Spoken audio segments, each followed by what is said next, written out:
Hello YouTube, my name is Charlie, welcome to Hot Tips, and this video is all about synchronization issues with your Let's Plays. This video is targeted towards YouTubers who are trying to do Let's Play videos online, and more specifically and more directly towards the Let's Play subreddit, because I want to answer some questions that a lot of people had, hopefully make your workflow a lot faster and a lot easier.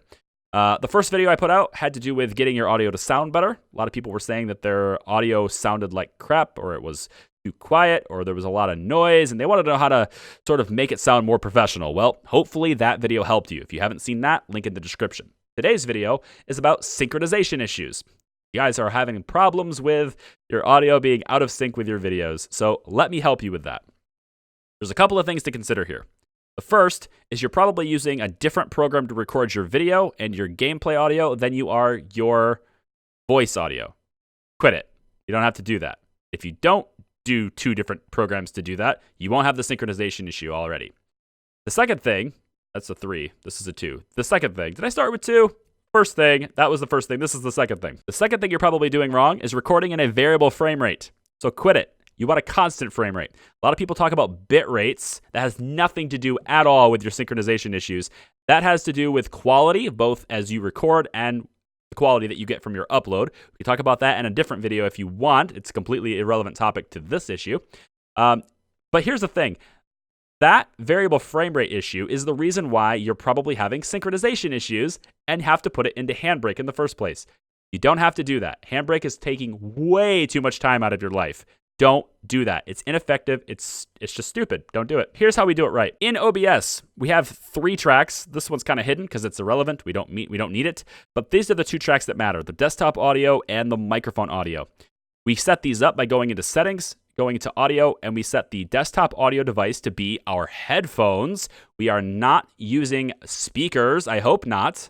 I can't imagine anyone thinking that's a good idea. Don't use speakers, use headphones. So headphones is your desktop audio device, and then my Blue Yeti is my microphone. And that's where you get the 2 tracks here.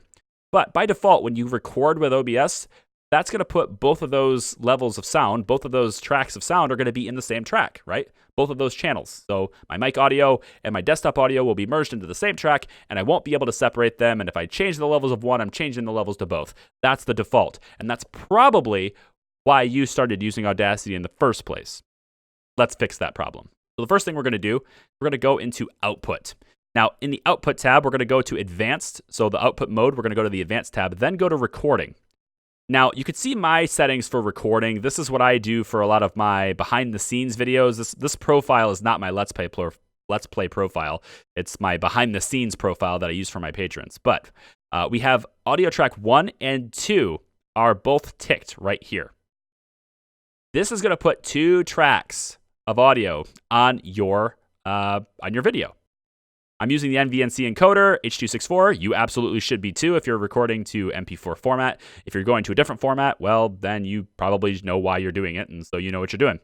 I use a 20 megabit per second bitrate on this type of stuff because it presents nice, crisp images that I can then produce for 1080p video. But that's beside the point. The real thing you're trying to focus on here is audio tracks 1 and 2 are selected. This is going to make 2 tracks.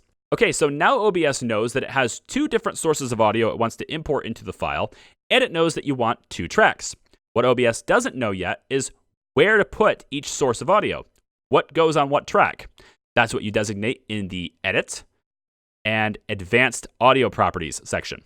So in this area, we're going to ignore my video capture device. That's my webcam. We don't even have that running, so not a big deal. What we're going to have is the desktop audio and the mic audio. These are 2 different sources, and you can designate which tracks they go on.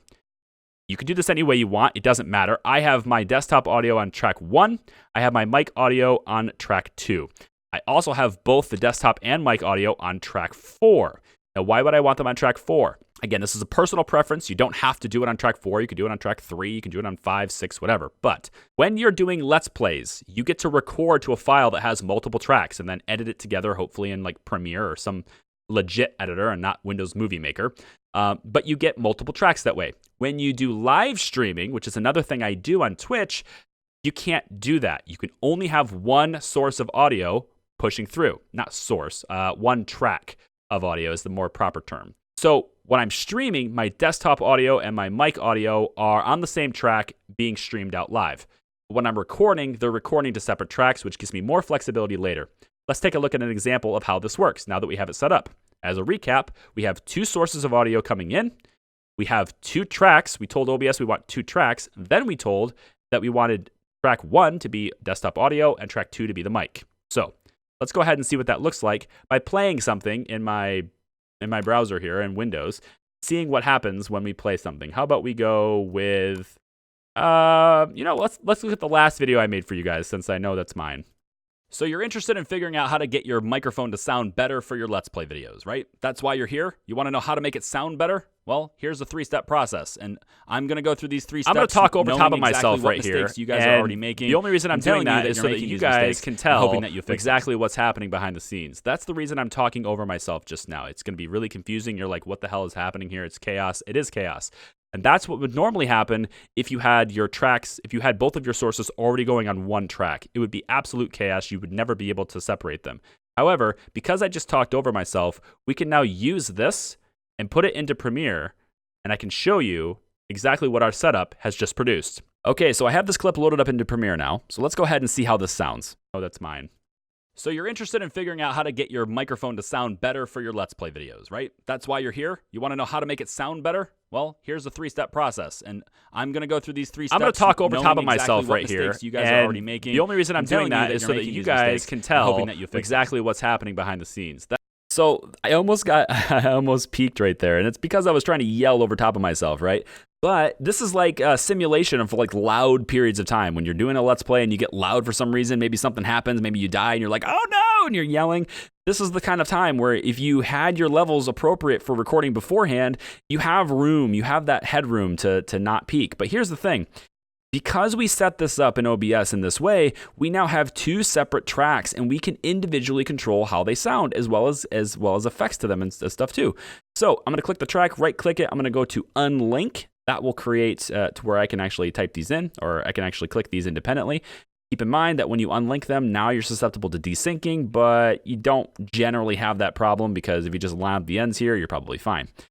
So now I can go ahead into this track and I can maybe lower the audio levels, or if maybe the whole track is this way and I don't really want to lower the audio levels at all the track, or maybe it's just a segment of the track, I can click B on my keyboard. It's probably a different keyboard shortcut for you in Premiere because I've got my key bindings to the Final Cut Pro key bindings because I've been a Final Cut editor all my life, but here we go. So I'm going to click the blade tool here, and then now I can just individually control this one little part and bring it down to like, I don't know, -7 if I want to. Maybe that's not quite as annoying. Let's find out. Through these 3 steps, I'm going to talk over top of myself right here. 3-step process, and I'm going to go through these 3 steps. I'm going to talk over top of myself right here.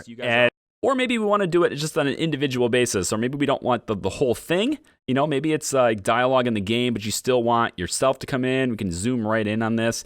Maybe do some keyframing on this one thing here. So I can go to levels.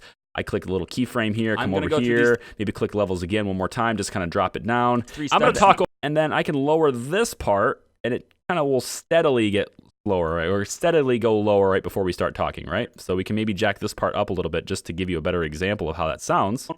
You want to know how to make it sound better? Well, here's a 3-step process, and I'm going to go through these 3 steps. I'm going to talk over top of myself right here. Of course, that happened a little bit quick. I probably would snug it up. But either way, you can kind of see what this setup has done. It creates us a separate tracks that we can work with, and I've already got the whole thing kind of edited. You know, you guys saw those jump cuts before, but here's the thing, like you don't, now you can do your effects, right? So if you want to use your compressor to bring up your low ends to meet your peaks, then go for it. You know, if you have a little bit of peak periods like this right here, you want to bring them down to -3, -4 like everybody else is doing, then go ahead and do that, right? But you have the control now, and I didn't need to run it through Handbrake to do it. My God, it's already synchronized. It's beautiful.